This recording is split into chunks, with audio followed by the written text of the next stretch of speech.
Someone knows where Nancy Guthrie is. Not a theory, not a guess. Someone picked up a phone on Mother's Day and gave exact coordinates, specific landmarks, a description of clothing, the name of a stream, the precise location of a burial site 70 miles south of Nancy's home in the Sonoran Desert. That level of detail does not come from imagination. That level of detail comes from knowledge, and within 6 days of that call, 15 volunteers were in the desert with shovels digging for an 84-year-old woman who has been missing for 131 days. They found nothing. But here is what that call actually tells us. The silence surrounding this case is breaking. Not loudly, not clearly, not in a way that gives investigators everything they need. But someone out there is trying to communicate. Someone is sitting with information they cannot give directly. Someone knows something about what happened to Nancy Guthrie on the night of February 1, 2026. And tonight we are going inside that anonymous call. Who made it? Why they avoided the FBI tip line and the $1.2 million reward. What the specific details they provided actually reveal about their knowledge. And what it means for where this investigation goes next. Stay with me, because this development is bigger than it looks. Before we go any further, subscribe right now and turn on every notification. This case is moving and you cannot afford to miss a single update. 131 days. That is how long Nancy Guthrie has been missing as you watch this video. 131 days since an 84-year-old woman went to dinner with her daughter, came home, went to bed, disappeared into the dark before sunrise. 131 days since her garden stopped being tended, since her church pew sat empty, since her medication sat untouched on her kitchen counter. Nancy Guthrie is not a headline. She raised 3 children after her husband died in 1988. She built a quiet life in Tucson. She went to church every Sunday. She tended her garden. She sat on her porch and watched the desert evenings and never once imagined that someone was out there studying the rhythm of her life. At 84 years old, she had limited mobility. She needed daily medication. She had a pacemaker implanted in her chest that has been logging every heartbeat since the night she was taken. The Pima County Sheriff said it clearly at a press conference. She could not walk 50 yards by herself. That is the woman someone chose. And 130 days later, someone in Mexico just tried to tell us where she ended up. On Mother's Day, May 10, 2026, a man called a volunteer group in Sonora, Mexico, not the FBI, not the tip line, not the Pima County Sheriff's Department, not any channel that could verify him, process him, or pay him the $1.2 million reward that has been sitting unclaimed for 130 days. He called Buscando Corazones Nobles, a volunteer collective in Sonora, Mexico that searches for the missing in cartel territory. They have been doing this work for years. They know the desert. They know the risks. They know what a burial site looks like. And this caller was specific. He described a location roughly 70 kilometers south of Tucson, a stretch of empty desert called Mariposa Eros. He said Nancy Guthrie was buried there, near a stream, with specific landmarks. He described clothing. He gave exact coordinates. The kind of detail you only give, you either know something or you are very, very committed to making people believe you do.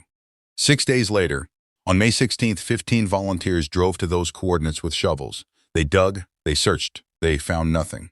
But the caller did not disappear. He called back. Revised coordinates, same region, different location. They searched again on June 10th. Again, nothing. A third search is now scheduled. And the questions surrounding this caller are now more important than the searches themselves. Here is the detail that should stop every person following this case cold. This caller had $1.2 million available to him. All he had to do was contact the FBI, call the tip line, go through the established channels, provide the information, claim the reward, walk away with money that could change his life forever. He did none of that. He avoided every single channel that could verify him, process him, or pay him. He went directly to a volunteer group in Mexico, bypassing law enforcement entirely, bypassing the reward entirely, bypassing every system designed specifically to receive information like his. That choice does not make sense if this person simply wants money. And it does not make sense if this person simply wants attention. That choice only makes sense if this person is afraid. Not afraid of cartels, though that is part of it. Afraid of what law enforcement might discover about them if they make that call. Retired FBI Special Agent Robin Drake spent his career studying how criminals think and move. And he was direct about what this behavioral choice reveals. This person did not want their credibility challenged. They did not want investigators digging into who they are, where they are from, what they might be hiding. They wanted to point people toward a location without exposing themselves to government scrutiny. That is the behavioral signature of someone who has something to hide. And the something they are hiding may be exactly what investigators have been looking for. Now let us talk about what most people have missed about this tip, because everyone covering this case has focused on where the caller said Nancy was buried. Nobody has focused enough on where he called from.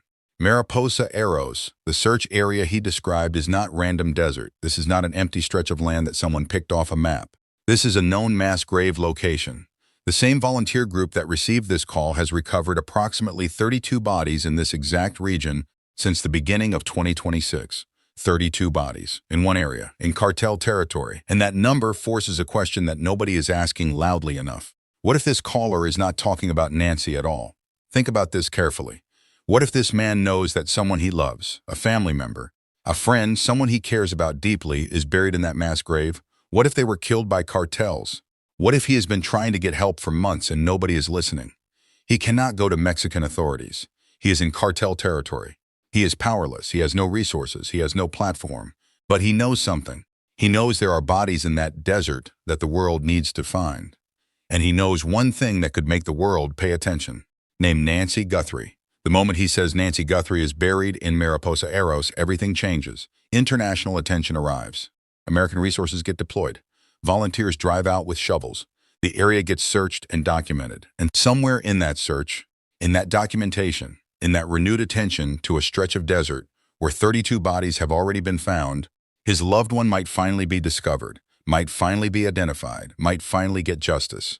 That is not a prank. That is desperation. That is a man in a dangerous, powerless situation using the only tool available to him, the name of a missing American woman, to draw attention to a crisis that nobody else is addressing. Now let us be honest about the operational reality of this tip. If someone actually transported Nancy Guthrie's body 70 miles south into cartel territory in Mexico, that requires a specific kind of knowledge and connection. You would need to know that cartels bury bodies in Mariposa Arrows. Would need to know the location. You would need access. You would need connections to organized crime networks that operate across the border. And here is the problem. The figure captured on Nancy's doorbell camera on February 1, 2026 does not profile as cartel connected. He does not look like someone with cross-border criminal networks. He looks local. He looks like someone who knew Nancy's property because he had been there before. Not because he has connections to organized crime in Mexico. For the Mexico theory to hold, you would need to establish a documented link between the person who walked onto Nancy's porch and cartel operations south of the border. That evidence does not exist, not even close, which means the most likely explanation for this tip is not that Nancy is in Mexico. It is that someone in Mexico is trying to tell us something else. So what does this tip actually tell us about where this investigation stands? It tells us that information exists, real information, specific detail. The kind of knowledge that does not come from watching news coverage and guessing. It tells us that the person holding that information is afraid to come forward directly, afraid of government scrutiny, afraid of what law enforcement might find if they start asking questions about who made that call. It tells us that the silence surrounding this case is not complete. Someone is trying to communicate, indirectly, carefully, in a way that keeps them protected. And it tells us something that should give every person following this case reason to keep watching. The walls are not closed. The information is out there. And someone who has it just made contact. Retired FBI profilers who have studied this case have said it clearly. If someone knows what happened to Nancy, they are either completely silent, mouth shut, evidence cleaned up, decision made to never speak, or they are dead. There is no middle ground. There is no scenario where someone with this knowledge slowly leaks it out through anonymous tips and breadcrumbs, unless something has changed for them. Unless the pressure has become too much, unless the weight of what they know has started to crack the silence. The Mexico tip suggests the second scenario. Someone is trying to communicate, indirectly, carefully, in a way that protects themselves from the consequences of speaking directly. And every time this case comes back into the headlines, every time Nancy's name trends, every time a new video goes out, that pressure increases. The person who knows is listening. They are watching. They are calculating whether the secret that they are carrying is worth the weight of carrying it forever. And somewhere in that calculation is a number, $1.2 million. Completely anonymous, no name required. That money exists for exactly this moment. For exactly this person. The one who is sitting with information they cannot give directly. The one who is afraid. The one who has been watching this case for 130 days and knows something that nobody else knows. You do not have to go to law enforcement. You do not have to give your name. You do not have to expose yourself. You just have to make one call. And the pressure you have been carrying for 130 days ends. The searches in Mexico came up empty. But that does not mean the tip was meaningless. It means someone out there is trying to tell us something. It means the silence is cracking. It means that somewhere, in a dangerous place, in a situation where speaking directly is not safe, someone is using the only tool they have to point investigators toward a truth that has been buried for 130 days. That person exists. That person is listening to everything being said about this case right now. And eventually, through more anonymous calls, through DNA that catches up, through pressure that becomes unbearable, through a reward that never expires, that person will have to make a choice. Carry the secret forever, or make one phone call and end it. Nancy Guthrie has been missing for 130 days. An 84-year-old woman who went to church and tended her garden and had dinner with her daughter and went home and went to bed and had no reason to be afraid. Her pacemaker is still inside her chest, still running, still logging every heartbeat with a timestamp. Every second of everything she has experienced in these 130 days is recorded inside a device the size of a small matchbox, waiting for the moment she is found. On Mother's Day, Savannah Guthrie posted a tribute to her mother on social media, a daughter calling out into silence, hoping her mother can hear her from wherever she is. The DNA at Quantico is being processed. The genetic genealogy is running. The searches in Mexico are continuing. The cell towers do not lie. The purchase records do not lie. The pacemaker data does not lie. And somewhere south of Tucson, in a desert that has already given up 32 bodies this year, someone just tried to tell us something. We are not done listening.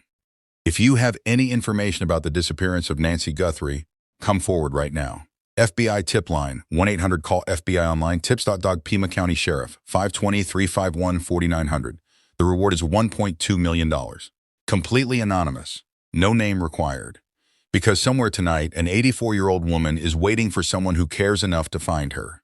Nancy Guthrie is not a headline. She is a mother, a grandmother, a woman of faith and routine, and a garden that has been waiting 130 days for her. Hands. She trusted the people around her, and that trust was used against her.